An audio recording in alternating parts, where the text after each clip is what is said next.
ኮሌክቲቭሊ ወሰናቸው ስቲል ማምንባቸው ነገሮች የወሰን ኮንሲኩዌንሱን ለመቀበል ዝግጁ ነኝ። እኔ ዋናው ጭንቀት እነዚህን ሰዎች ተጠያቂ ማድረግ ሲገባ ባለማድረጋችን ምክንያት አሁንም ሌላ የግጭት ሌላ የትርምስ ድባብ እንዲፈጠር ምክንያት ሆነናል የሚል እምነት ነው ያለው።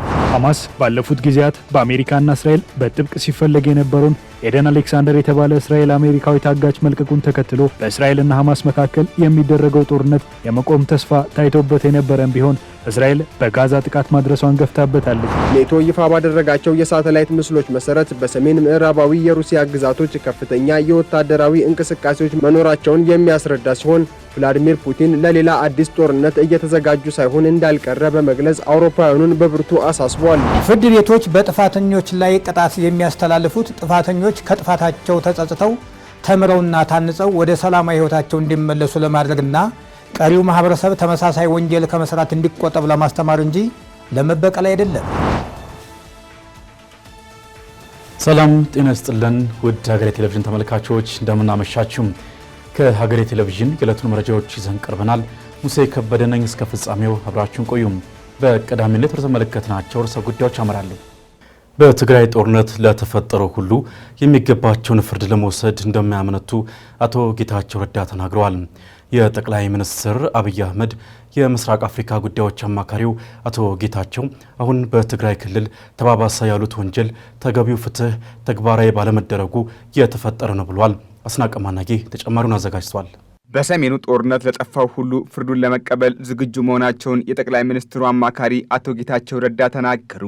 የምስራቅ አፍሪካ ጉዳዮች አማካሪው በጦርነቱ ለጠፋውና አሁንም እየጠፋ ላለው ሁሉ የተጠያቂነት ስራ እንዳልተሰራም ተናግረዋል። ይህም ቁጭት እንደፈጠረባቸው ነው አቶ ጌታቸው ያስረዱት። በየደረጃው በወንጀል ተግባር ላይ ተሰማርተው በነበሩ በማናቸውም ላይ የፍትህ ስራ ባለመሰራቱ ተጨማሪ የወንጀል ድርጊት እንዲበራከት ማስቻሉን ነው አቶ ጌታቸው ያስረዱት። አሁን ደርሰንበት ላለን ትርምስ፣ ስርዓት አልባነት ምክንያት የሆኑት እነዚህ ነገሮች ናቸው። መጠየቅ ያለባቸው መጠየቅ አለመቻላቸው። የትግራይ ህዝብ ከዚህ በላይ ልትጎዳው አትችልም። ትግራይ ህዝብ ለዘመናት መንግስትነት የሚያውቅ ህዝብ ነው።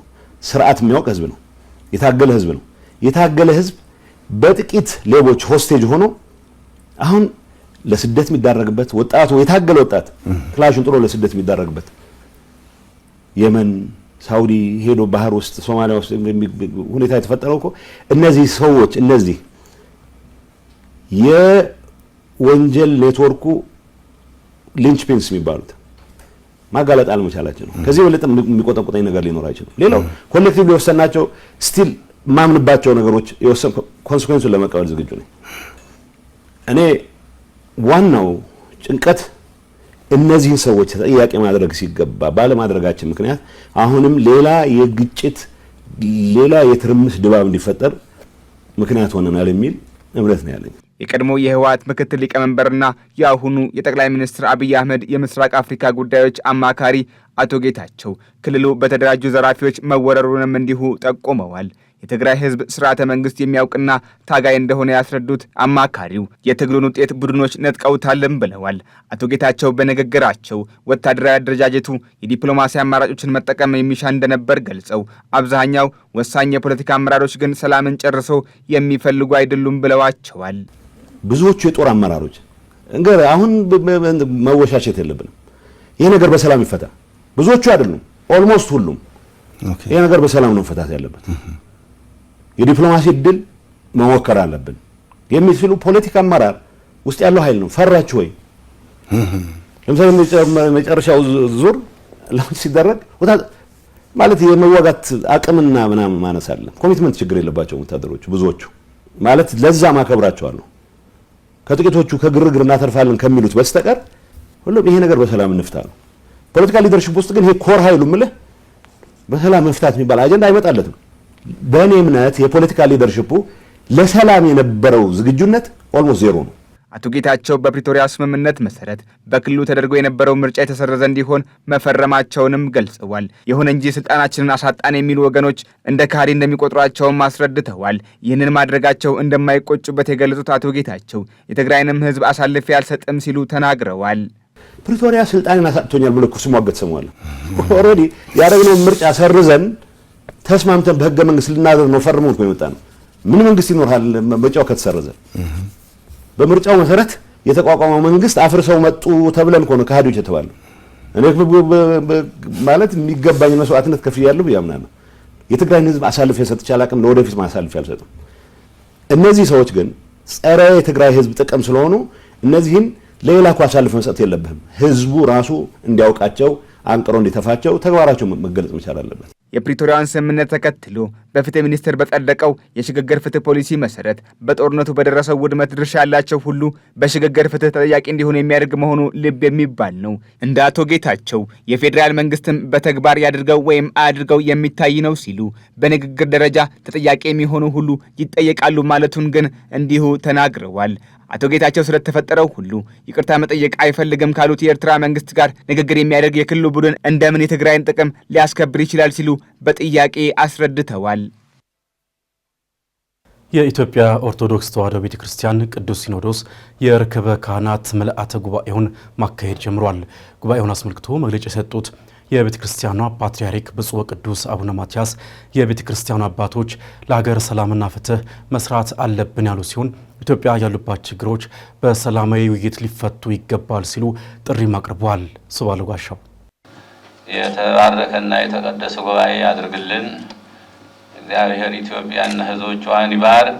የኢትዮጵያ ኦርቶዶክስ ተዋሕዶ ቤተክርስቲያን ቅዱስ ሲኖዶስ በዓመት 2 ጊዜ ከሚያካሂዳቸው ምልአተ ጉባኤዎች መካከል አንዱ የሆነው የግንቦት ርክበ ካህናት ዛሬ ግንቦት 6 ቀን 2017 ዓ.ም ተጀምሯል። በዚህ መርሃ ግብር ወቅትም የቤተክርስቲያኗ ፓትርያርክ ብፁዕ አቡነ ማትያስ የቤተክርስቲያኗ አባቶች ለሀገር ሰላምና ፍትህ ተግተን መስራት አለብን ሲሉ ተናግረዋል። ለሕዝበ እግዚአብሔር የምናበረክተው አገልግሎት በመንፈሳዊ ብቻ ሳይሆን በኢኮኖሚውና በማህበራዊው አገልግሎትም ጭምር ነው። ከዚህ አንጻር ህዝባችን የተሻለ ማህበራዊ አገልግሎት እንዲያገኝ፣ በኢኮኖሚውም ከድህነት የተላቀቀ እንዲሆን፣ እንደዚሁም ሰላምና አንድነቱ የተጠበቀ እንዲሆን በማስተማርም በተግባር በመሳተፍም የህዝቡ መሪዎችና አርአያ ሆነን መስራት ይገባናል። በተለይም ከሰላም እጦት የተነሳ በእጅጉ እየተጎዳ ያለው ህዝባችን ሰላምና ፍትህ እንዲያገኝ በጸሎትም በትምህርትም በምክርም ተግተን መስራት አለብን። ኢትዮጵያ እያጋጠሟት ያሉ ችግሮች በአብዛኛው በራሷ ልጆች የሚፈጠሩ ናቸው ያሉት አቡነ ማትያስ እነዚህን ችግሮች ለመፍታት እንዲሁም ኢትዮጵያን እናሻግራለን ብለው የሚሰሩ ወገኖች ችግሮችን በሰላማዊ መንገድ በውይይት ሊፈቱ ይገባል ሲሉም ጥሪ አስተላልፈዋል። ኢትዮጵያን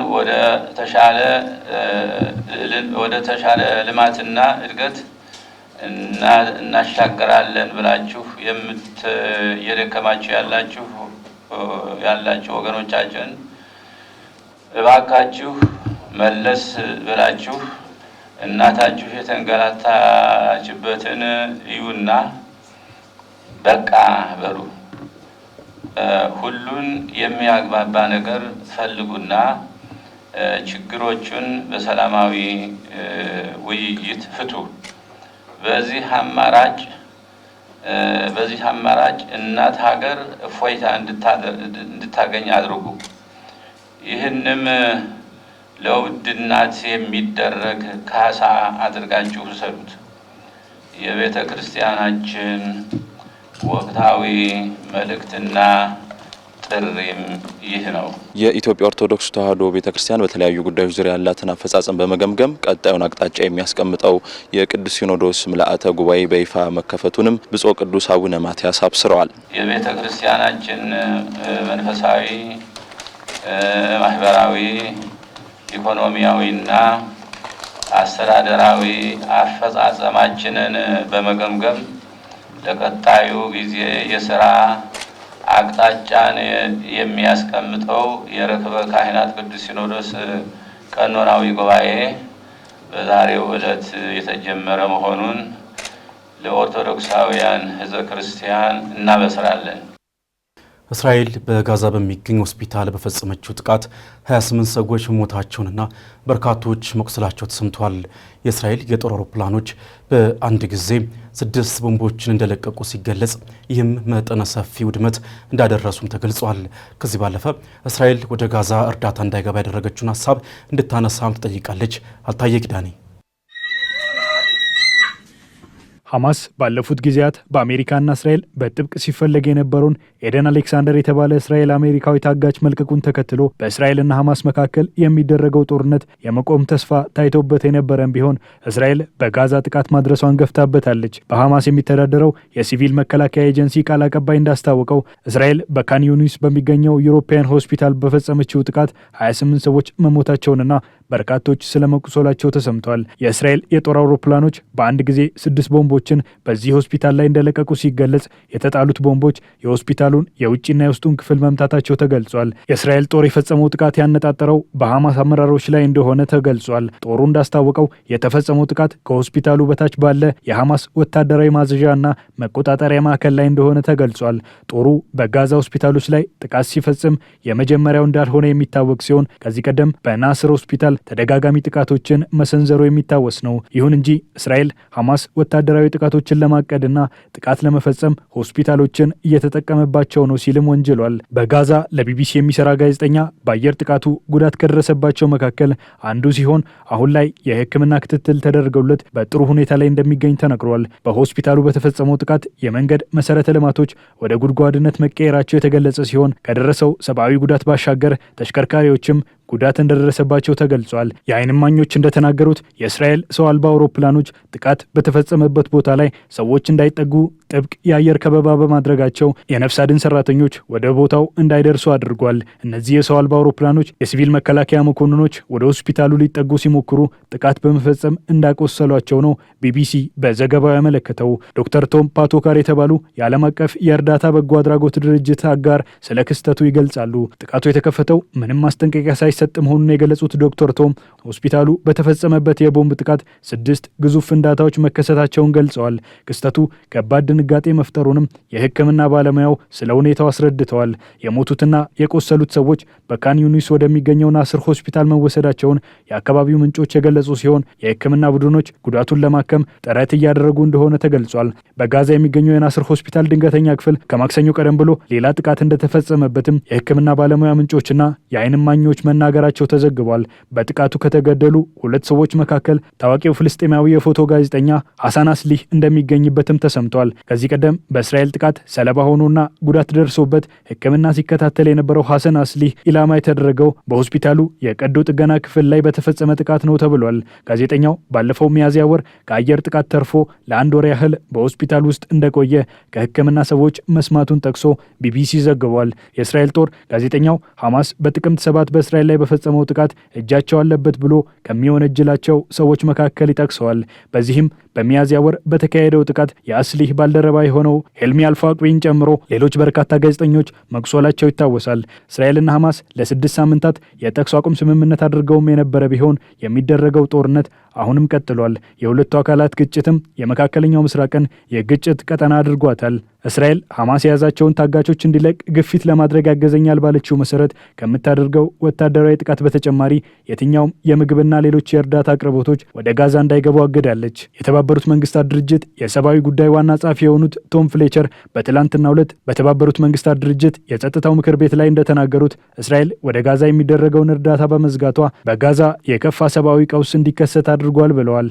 እስራኤል ከቀናት በፊት ወደ ጋዛ የሚገባውን እርዳታ በሷ በኩል እንዲገባ ለማድረግ ማቀዷን ይፋ ማድረጓ የሚታወስ ሲሆን ይህንን እቅድ ለማስተግበር እንዲረዳት የግል ድርጅቶችን እንደምትጠቀም ገልጻለች። እስራኤል ይህንን እቅድ ያቀረበችው ወደ ጋዛ የሚገባው እርዳታ በሐማስ እጅ መውደቅ የለበትም በሚል እንደሆነ ተነግሯል። ይሁን እንጂ ቶም ፍሌቸር ይህ ድርጊት በጋዛ የበርካታ ሰዎችን ሕይወት አደጋ ላይ የሚጥል ነው ሲሉ እቅዱን አጣጥለዋል። የምናስገባቸው እርዳታዎች ወደ ነዋሪው እንጂ ወደ ሐማስ እንዳይደርስ የሚያደርግ በርካታ መንገዶች አሉን ሲሉ የተናገሩት ቶም ፍሌቸር እስራኤል ወደ ጋዛ የምንገባበትን መንገድ ዘግታብናለች ሲሉ መተቸታቸውን ሮይተርስ በዘገባው አመልክቷል። የሰሜን አትላንቲክ ጦር ቃል ኪዳን ድርጅት ወይም ኔቶ በትላንትናው ዕለት ይፋ ባደረገው መረጃ ሩሲያ ከፍተኛ ቁጥር ያላቸው ወታደሮቿን ከፊንላንድና ስዊድን ጋር በምትጎራበትበት የድንበር አካባቢ ያሰፈረች እንደምትገኝ ገልጿል። ኔቶ ይፋ ባደረጋቸው የሳተላይት ምስሎች መሰረትም በሰሜን ምዕራባዊ የሩሲያ ግዛቶች ከፍተኛ የወታደር እንቅስቃሴዎች መኖራቸውን ያስረዳሉ። ደምሰው ሽፈራው ሩሲያ ከፍተኛ የደህንነት ስጋታቸው እንደሆነች አድርገው በአይነ ቁራኛ የሚመለከቷት የአውሮፓ ህብረት አባል ሀገራት ዓመታትን የተሻገረው የዩክሬንና ሩሲያ ጦርነት ደግሞ የደህንነት ስጋታቸውን አንሮታል። በቻሉት ሁሉ ዩክሬንን እየደገፉ ጦርነቱን እዚህ አድርሰውታል። ዋነኛ ደጋፊያቸው የሆነችው አሜሪካ ዶናልድ ትራምፕን መሪ አድርጋ ከመረጠች በኋላ ግን ነገሮች እየተቀያየሩ ነው። በአሜሪካ አሸማጋይነት ሩሲያና ዩክሬን ፊት ለፊት ቁጭ ብለው ለመነጋገርና ለመደራደር ቀጠሮ መያዛቸው ተሰምቷል። ታዲያ ይህ መሆኑ አውሮፓውያኑን ሊያረጋጋቸው የሚገባ ቢሆንም ሌላ ከፍ ያለ ስጋት እንደተደቀነባቸው እየገለጹ ነው። ለዚህ ምክንያቱ ደግሞ በዩክሬን በኩል ጦርነቱን ለመቋጨት ጫፍ የደረሰችው ሩሲያ በሌላኛው የአውሮፓ ክፍል ወታደራዊ ጦሯን እያከማቸች በመሆኑ ነው። የሰሜን አትላንቲክ ጦር ቃል ኪዳን ኔቶ በትላንትናው ዕለት ይፋ ባደረገው መረጃ ሩሲያ ከፍተኛ ቁጥር ያላቸው ወታደሮቿን ከፊንላንድና ስዊድን ጋር በምትጎራበትበት የድንበር አካባቢ እያሰፈረች እንደምትገኝ ገልጿል። ኔቶ ይፋ ባደረጋቸው የሳተላይት ምስሎች መሰረት በሰሜን ምዕራባዊ የሩሲያ ግዛቶች ከፍተኛ የወታደራዊ እንቅስቃሴዎች መኖራቸውን የሚያስረዳ ሲሆን ቭላዲሚር ፑቲን ለሌላ አዲስ ጦርነት እየተዘጋጁ ሳይሆን እንዳልቀረ በመግለጽ አውሮፓውያኑን በብርቱ አሳስቧል። ስዊድንና ፊንላንድ በቅርቡ ኔቶን የተቀላቀሉ አገራት ናቸው። ይሁንና ሩሲያ ከዩክሬን ጋር ወደ ለየለት ጦርነት ለመግባቷ ምክንያት አድርጋ የምታስቀምጠው ዩክሬን የኔቶ አባል ለመሆን ያቀረበችውን ጥያቄ በመቃወም መሆኑ ስጋቱ ለፊንላንድና ስዊድንም እንዳይቀርላቸው አድርጎታል ሲል ዘሚረር አስነብቧል። ከሳተላይት የተገኙት ምስሎች የሩሲያ ወታደሮች ካምፕ በመገንባት ትላልቅ የጦር አውሮፕላኖች ማረፊያ የሚሆኑ መሰረተ ልማቶችን በመገንባት እንዲሁም ትልቋ ሶቪየት በነበረችበት ዘመን ጥቅም ላይ ይውሉ የነበሩ የጦር መሳሪያዎችንና ሌሎች ወታደራዊ መሰረተ ልማቶችን ለመልሶ ጥቅም እንዲውሉ የማድረግ ስራዎች ላይ እየተረባረቡ እንደሚገኙ ያሳያል። በተለይም ደግሞ ከፊንላንድ ድንበር በ35 ማይል ርቀት ላይ በምትገኘው ካሜንካ ግዛት 130 ወታደራዊ ድንኳኖች ካሳለፍነው የካቲት ጀምሮ ተገንብተዋል። እንደ ዴይሊ ሜል ዘገባ ከሆነ ደግሞ እነዚህ ድንኳኖች ከ2000 በላይ የሚሆኑ ወታደሮችን የማስጠለል አቅም ያላቸው ናቸው። ባለፉት ጥቂት ቀናቶች ደግሞ በአካባቢው ያለው ወታደራዊ እንቅስቃሴ በከፍተኛ ደረጃ እየጨመረ ነው ተብሏል። ይህም በቀጣይነት እየጨመረ እንደሚሄድ በቂ ምልክት እንደሆነ የፊንላንድ ወታደራዊ ተንታኞችን ዋቢ አድርጎ አስነብቧል። በተጨማሪም ከፊንላንድ ድንበር በ100 ማይል ርቀት ላይ በሚገኘው ፔትሮቭስክ ግዛት 3 ትላልቅ የወታደራዊ ተሽከርካሪዎች ማከማቻ እንደሆኑ የተነገረላቸው ግዙፍ መጋዘኖች በሩሲያ ተገንብተዋል። ይህ ብቻም ሳይሆን በዚሁ ግዛት የሚገኘውና ለዓመታት ችላ ተብሎ የነበረው ሴቭሮሞርስክ 2 የአየር ኃይል ቤዝ አሁን ላይ በፍጥነት እንዲታደስ ተደርጎ በሙሉ አቅሙ ወደ ሥራ እንዲገባ ተደርጓል። ሁለቱ አገራት ገና ወደ ኔቶ ለመቀላቀል ጥያቄ ባቀረቡ ማግስት ጀምሮ ሩሲያ አገራቱ ኔቶን መቀላቀላቸውን እንደማትደግፍና እርምጃም ልትወስድ እንደምትችል በከፍተኛ ባለስልጣኖቿ በኩል ስትዝት እንደነበረ የሚናገሩት የስዊድን ጦር አዛዥ የሆኑት ሚካኤል ክሌሽን አሁን ላይ በተግባር እያየነው ነው ሲሉ ተናግረዋል። አሁን ሩሲያ እያካሄደችው ያለው ወታደራዊ መስፋፋቶችና ዝግጅቶች እንደ አውሮፓውያኑ አቆጣጠር በ2021 የሩሲያ ወታደሮች በዩክሬን ድንበር ላይ ሲያካሂዱት ከነበረው የወታደራዊ መሰረተ ልማት ግንባታ ጋር ተመሳሳይ ነው የተባለ ሲሆን ይህ ደግሞ ሩሲያ የዩክሬኑን ጦርነት አቁማ በሌላኛዎቹ የአውሮፓ ጎረቤቶቿ ጋር አዲስ ጦርነት ለመጀመር እየተዘጋጀች እንደምትገኝ ማረጋገጫ ነው ሲል ዘሰን ኔቶን ዋቢ አድርጎ ጽፏል። ስዊድንና ፊንላንድ በግንቦት 2022 የሩሲያና ዩክሬን ጦርነት መጀመሩን ተከትሎ የሰሜን አትላንቲክ የጦር ቃል ኪዳን ድርጅት ኔቶን የእንቀላቀል ጥያቄ አቅርበው ተቀባይነት አግኝተዋል። ሁለቱ አገራት ይህንን ያደረጉት ሩሲያ እንዳትተነኩሳቸው በመፍራት እንደሆነ የሚነገር ሲሆን አሁን ላይ እየታየ ያለው የሩሲያ እንቅስቃሴ ግን ጦርነቱን የማይቀርላቸው አስመስሎታል። ከሩሲያ ጋር 1340 ኪሎ ሜትር ድንበር የምትጋራው ፊንላንድ በወርሃ ግንቦት 2022 ጥያቄዋን በይፋ አቅርባ በወርሃ ሚያዝያ 2023 ማለትም ጥያቄዋን ባቀረበች በ11ኛ ወሯ የኔቶ አባል ለመሆን በቅታለች። ስዊድን የኔቶ አባል ለመሆን ከሃንጋሪ የህዝብ እንደራሴዎች ምክር ቤት ይሁንታንና ቱርክን ደጅ ከጠናች በኋላ ማርች 7 2024 አባል ለመሆን በቅታለች። ቦስኒያና ሄርዞጎቪና እንዲሁም ጆርጂያ ኔቶን መቀላቀል የሚፈልጉ አገራት እንደሆኑም ይነገርላቸዋል። ወደ አጫጭር መረጃዎቻችን አልፋለን። የኢትዮጵያ ብሔራዊ ምርጫ ቦርድ ህዝባዊ ወያኔ ሓርነት ትግራይ ወይም ህወሓትን ከፖለቲካ ፓርቲነት መሰረዙን አስታወቀም።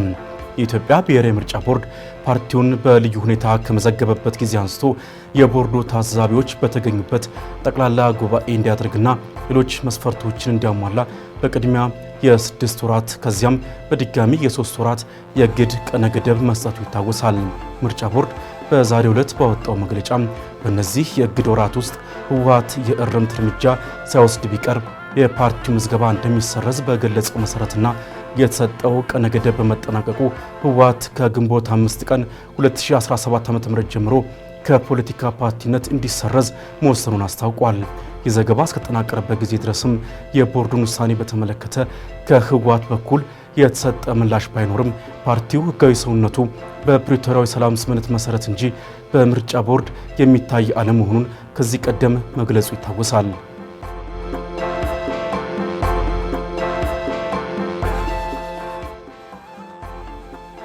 ስለ ትዳርና ቤተሰብነት ያለው የወጣቶች ግንዛቤ አናሳ መሆን የፍቺ ቁጥር እንዲበራከት እያደረገ መሆኑን የሴቶችና ማህበራዊ ጉዳይ ሚኒስቴር ገለጸ።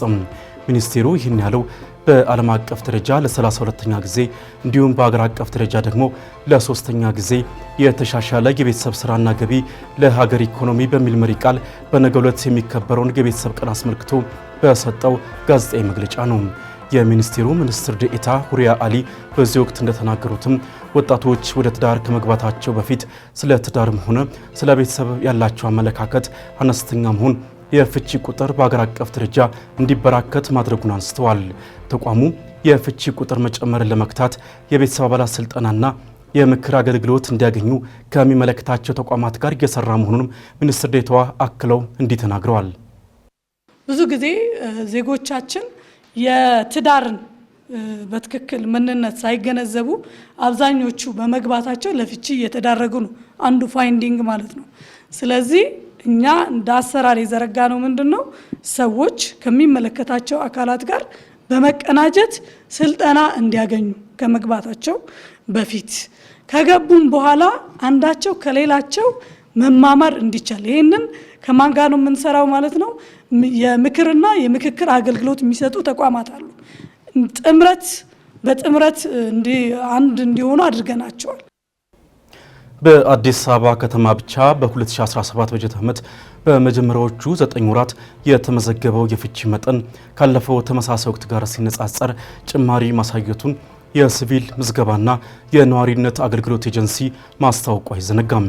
በዚሁ ወደ ቀጣዩ መረጃ አልፋለሁ። ከ430 ቢሊዮን ብር በላይ ግብይት በነዳጅ ማደያዎች በኩል በዲጂታል መንገድ መፈጸሙን የትራንስፖርትና ሎጂስቲክስ ሚኒስቴር ሚኒስትር ዴኤታ አቶ በረው ሀሰን ተናገሩ። ነዳጅ ከሀገር እንዲያወጣ ለማድረግ እንዲሁም በትይዩ ገበያ ውስጥ ያለውን ሽያጭ ለማስቀረት የዲጂታል የክፍያ አማራጮች እየቀረቡ መሆኑን የተናገሩት ሚኒስትር ዴኤታው አገልግሎቱ መሰጠት መጀመሩ ገበያውን ለማረጋጋት እንዳስቻለውም ገልጸዋል። አክለውም የነዳጅ ግብይቱን አሁንም በእጅ ለእጅ ክፍያ የሚሰጡ ተቋማት መኖራቸውን በማንሳት ይህንን በማስቀረት የዲጂታል አማራጮችን በማስፋት ላይ እንደሚገኙ ተናግረዋል። ከሚያዝያ 2015 ዓ.ም ጀምሮ የተጀመረው የእጅ በእጅ ክፍያን በማስቀረት በዲጂታል መንገድ ክፍያ እንዲፈጸም የሚያስችል አሰራር መዘርጋቱን ያነሱት ሚኒስትር ዴኤታው ከተለያዩ የፋይናንስ ተቋማት ጋር ቅንጅት በመፍጠር እንደሚሰራም አክለው ተናግረዋል።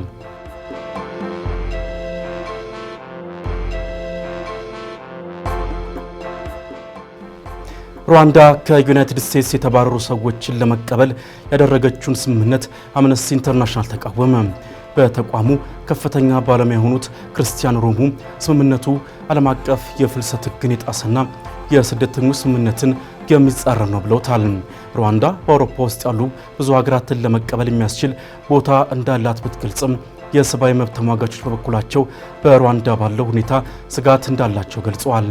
ሩዋንዳ በበኩሏ የተነሱትን ስጋቶችን በመካድ ምላሽ ሰጥታለች። ሩዋንዳ ስደተኞች በ3 ወራት ጊዜ ውስጥ ወረቀቶቻቸውን እንዲያዘጋጁ ያስታወቀች ሲሆን ለ5 ዓመታት ሙሉ የፋይናንስ ኃላፊነቶችን እንደምትሸከም ማስታወቃለች። የሩዋንዳ ውሳኔ ከዩናይትድ ስቴትስ ጋር የሚደረገው ስምምነት አካል መሆኑ ግን ግልጽ አይደለም ሲል አፍሪካ ኒውስ በዘገባው አስነብቧል።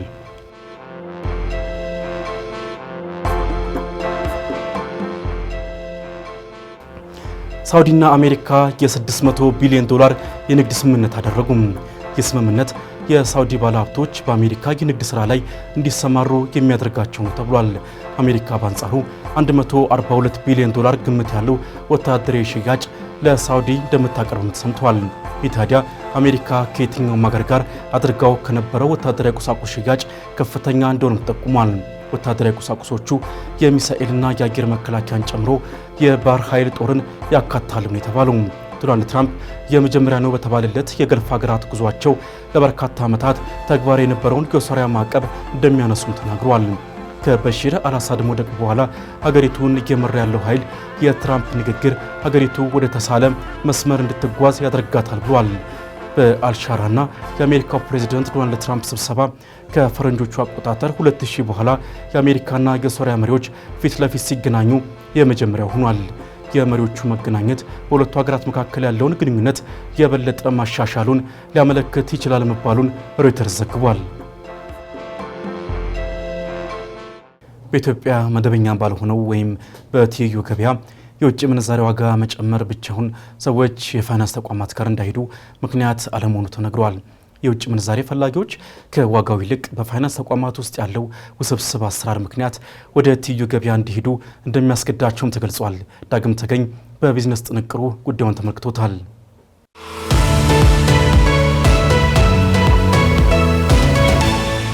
በኢትዮጵያ የፋይናንስ ተቋማት ውስጥ የውጭ ምንዛሬ ለማግኘት የሚታየው ስብስብ ቢሮክራሲ የውጭ ምንዛሬ ፈላጊዎችን ወደ ሕገወጥ አሰራር እየመራ ነው ተባለ። በተቋማት ውስጥ ያለው ውስብስብና የተራዘመ አሰራር የውጭ ምንዛሬ ፈላጊው በውድ ከጥቁር ገበያው ላይ እንዲገዛ እያደረገ መሆኑን ከሀገሬ ቴሌቪዥን ጋር ቆይታ ያደረጉት የቢዝነስና ኢንቨስትመንት አማካሪው አቶ ከፈለኝ ኃይሉ አንስተዋል። ይህም በትይዩ ገበያው ላይ የውጭ ምንዛሪ ጭማሪ እንዲኖር እያደረገ መሆኑን አንስተዋል። ቢዝነስ ማለት ምን ማለት መሰለህ? ኢኮኖሚ፣ ቢዝነስ፣ ስራ እንደዚህ ነገሮች በሙሉ ነገሮችን ማቅለል ነው። በቃ ሲምፕሊፋይ ማድረግ ነው እኮ ነገሮችን እያቀለልክ ስትሄድ ነው። እኔ አሁን የምናምን $1000 ብፈልግ በቀላሉ ላገኝ የምችለው እዛ ነው። ስለዚህ ይሄ ውስብስቡን እንዴት ልመርጥ እችላለሁ? ያ ህገወጥ እንደሆነ እንኳን አውቀህ ሪስኩን ሁሉ ሊወስድ የሚችል ሰው ሊመጣ ይችላል። ስለዚህ ብዙ መንዛሪ መኖር አለበት፣ ብዙ ገዢ መኖር አለበት፣ ብዙ ሻጭ መኖር አለበት። ገበያው አቅርቦትና ፍላጎት ሊጣጣሙ የሚችሉት እነዚህ ሶስት ነገሮች ሲኖሩ ነው። ወደ የውጭ ምንዛሪ ገበያው ውስጥ ብዙ መምጣት አለበት። ለምንድን ነው ከሬሚታንስ ከውጪ በቀጥታ ወደዚህ የማይመጣው? እዚህ ጋር በህጋዊ መንገድ ለመመንዘር ከባድ ስለሆነ ነው። በህጋዊ መንገድ መመንዘሩ በጣም ጥቂቶች ናቸው፣ ከባድ ነው። እዛ ጋር ደግሞ ቅልል የሚያደርጉልህ ሰዎች አሉ። የተሻለ ክፍያ የተሻለ ነገር ሰጥተው የሚያቀልሉልህ አሉ። ህገወጥ ነው ግን በቃ ሰው ያንን ሊመርጥ ይችላል። አቶ ከፈለኝ አክለውም ከመደበኛው የውጭ ምንዛሪ ገበያው ይልቅ በጥቁር ገበያ ውስጥ ነፃ የሚባል ልውውጥ መኖሩን ያነሳሉ። እንደ ፋይናንስ አማካሪው ገለጻ በትይዩ ገበያው ያለው የፍላጎት መጠንና የአቅርቦት መጠን ገበያውን የሚወስን በመሆኑ በተቻለ መልኩ ነፃ ገበያ አለ ብለዋል። በተጨማሪም በመደበኛ ፋይናንስ ተቋሞቹ መካከል ነፃ አሊያም ትክክለኛ ውድድር አለመኖሩንም አንስተዋል። ሪስኩ አለ፣ ሪስኩን ይጨምሩብሃል። ከዛ ደግሞ የበለጠ መተማመን የሚባል ነገር አለ። ከዛ በኋላ እንግዲህ ወደ ሀገር ውስጥ ለማስገባት የሚደረግ ደግሞ ሌሎች ነገሮች አሉ። ኢንቪዚብል ሃንዶች ናቸው፣ በእጅ የማይታዩ ነገሮች ናቸው። የሚጫወቱት ብዙ ናቸው ማለት በአቅርቦትም የሚጫወቱት ብዙ ነው፣ በፈላጊውም ዲማንድ በሚያደርጉትም ደግሞ ብዙ ናቸው። ስለዚህ ማርኬቱን የመወሰን አቅም የላቸው። በመጨረሻም የቢዝነስና ኢንቨስትመንት አማካሪው አቶ ከፈለኝ ኃይሉ የፋይናንስ ተቋማቱ ግልጽ የሆነ አሰራር እንዲኖራቸውና የነፃ ገበያ አሰራርን ማዳበር እንዳለባቸው ምክረ ሀሳባቸውን ሰጥተዋል።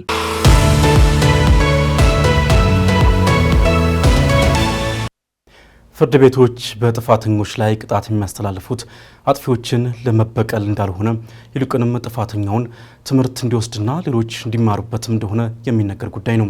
የሞት ፍርድ እንደ ወንጀለኛው የጥፋት ደረጃ ታይቶ የሚወሰን ሲሆን ከሌሎች ፍርዶች ባሻገር በርከት ያሉ ቅድመ ሁኔታዎች እንዳሉትም ይነገራል። የሞት ፍርድ ሕጎች አወሳሰንና አተገባበር እንዴት ነው የሚለውን በተመለከተ ጠበቃው በከታዩ ጥንቅር ይነግረናል። ወደዛው እንለፍ።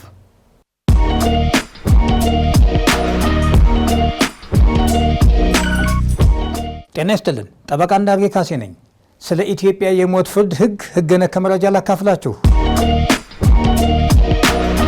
ፍርድ ቤቶች በጥፋተኞች ላይ ቅጣት የሚያስተላልፉት ጥፋተኞች ከጥፋታቸው ተጸጽተው ተምረውና ታንጸው ወደ ሰላማዊ ሕይወታቸው እንዲመለሱ ለማድረግና ቀሪው ማህበረሰብ ተመሳሳይ ወንጀል ከመስራት እንዲቆጠብ ለማስተማር እንጂ ለመበቀል አይደለም። የሞት ፍርድ ግን ከዚህ የተለየ ነው። የሞት ፍርድ ፍርደኛውን አያስተምርም፣ ሌላውን ማህበረሰብ ሊያስተምር ይችላል። እርግጥ ነው ሙሉ ቤተሰቡን የገደለ ሰው የወንጀል አፈጻጸሙን መረዳት እንደተጠበቀ ሆኖ ምናልባት ለዚህ አይነት ሰው ሞት አነሰው ሊባል ይችል ይሆናል። በሌላ በኩል ደግሞ የሞት ፍርድ ከተፈጸመ በኋላ ምናልባትም ፍርዱ የተሰጠው ሐሰተኛ ማስረጃን በመጠቀም ስለሆነ መመለስ ስለማይቻል በዚህ ረገድ የሞት ፍርድ ለመስጠት እንደ ሌሎቹ ቅጣቶች የሚስተካከል አይደለም። በኢትዮጵያ የወንጀል ሕግ የሞት ፍርድ ሊሰጥ የሚችለው ወንጀሉ ፍጻሜ ያገኘ ሆኖ ወንጀለኛው በተለይ አደገኛ በመሆኑ ለወንጀለኛው ቅጣት የሚያቀልለት ምክንያት በታጣ ጊዜ ወንጀለኛው ወንጀሉን በሚፈጽምበት ጊዜ ዕድሜው ቢያንስ 18 ዓመት ሲሆን ብቻ ነው። የሞት ፍርድ በጽኑ በታመሙ ሰዎችና በነፍሰ ጡር ሴቶች ላይ ተፈጻሚ አይሆንም። አሁን የሞት ፍርድ ያስፈልጋል አያስፈልግም በሚል ዓለም በሁለት ጎራ ተከፍሎ እየተሟገተ ሲሆን ትግሉን የሰብአዊ መብት ተሟጋቾች ፊት ለፊት ሆነው እየመሩት ይገኛል።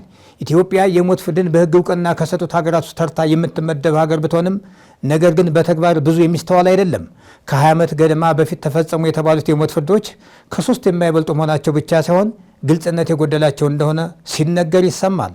የሞት ፍርድ እንዲፈጸም የፍርድ ቤቶች ውሳኔ ብቻ ሳይሆን የሀገሪቱ ርዕሰ ብሔር ማለትም ፕሬዝዳንት ሊፈረሙ ይገባል። የሀገሪቱ ፕሬዝዳንት የሞት ፍርዱ እንዲፈጸም ካልፈረሙ ፍርዱ ሊፈጸም አይችልም። የሞት ፍርደኞች በየማረሚያ ቤቱ ሌት ተቀን ሞታቸውን እየሞቱ እያሰቡና እየተሳቀቁ በየቀኑ ምን ይፈጠር ይሆን እያሉ ሳይሞቱ ሞተው እየኖሩ ነው። መነሻው እንደ ሀገር ስለ ሞት ፍርድ ያለን ፈራ ተባ ያለ አቋም ነው። ለወጥ ያለ አቋም በሚመስል መንገድ የሞት ፍርድ ተፈርዶ እስከ 2 ዓመት የማይፈጸም ከሆነ ወደ ዕድሜ ልክ እስራት ሊለወጥ እንደሚገባ ሕግ ተረቆ ሊጸድቅ እየተቃረበ ነው። ሪፖርቶች እንደሚያሳዩት ከዓለም 193 ሀገራት መካከል 108 ሀገራት ሙሉ በሙሉ የሞት ፍርድን ያስወገዱ፣ 53 ሀገራት የሞት ፍርድን በሕግም ሆነ በተግባር የሚፈጽሙ፣ 22 ሀገራት በተግባር የሞት ፍርድ የማይፈጽሙ፣ 10 ሀገራት ለተለዩ ወንጀሎች ብቻ ተፈጻሚ የሚያደርጉ የሞት ፍርድን በከፊል ያስወገዱ ናቸው። ከዚህ የምንረዳው የዓለም ሀገራት የሞት ፍርድን ወደ ማስወገድ እየተቃረበ መሆኑንና በእርግጥም ዓለም ፈጣሪ የፈጠረውን ሰው የሚያጠፋው ራሱ ፈጣሪ ነው የሚለው የሰብአዊ መብት ተሟጋቾችን አቋም እያራመደ ይመስላል። አንዳንድ ጸሐፍት የሞት ፍርድ አያስተምርም በሚል መነሻ የሚያደርጉት ቆየት ባለ ጊዜ እንግሊዝ ሀገር በሚገኝ ከተማ ውስጥ የሞት ፍርድ ለመፈጸም ሕዝብ ተሰብስበው በነበረበት ወቅት ከተሰበሰቡት ሰዎች መካከል አንደኛው ሰው የሞት ስቅላቱን ፊት ለፊት እየተመለከተ ከሌላ ግለሰብ ኪስ ውስጥ ገብቶ ስርቆት ሲፈጽም ነበር የሚለውን እንደ መነሻ ሲጠቅሱ ይስተዋላል። ያም ሆነ ይህ የሞት ፍርድ ከፍርዶች ሁሉ የመጨረሻውና የከፋው ፍርድ ነው። አመሰግናለሁ።